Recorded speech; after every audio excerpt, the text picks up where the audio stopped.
बसहा के कके रहुआ घूमिला सवरिया बरसे बदरिया चुए मरई के घरवा सप बिछू गोजर से लगे बड़ी डरवा तो स्वामी पी के भंगिया रहिला मगनमा में तो नैहर जात बनी बाबा के भवनमा में।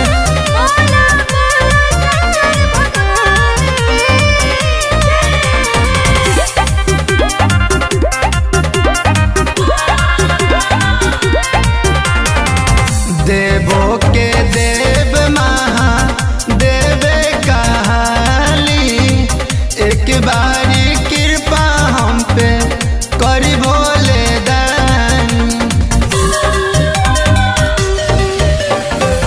देवो के देव महादेवे कहाली एक बारी कृपा हम पे करी भोले दानी।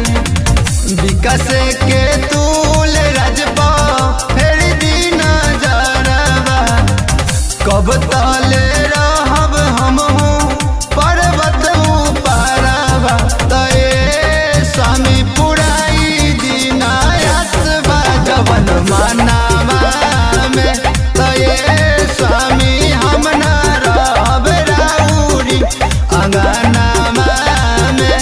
हे स्वामी मान जाए ना।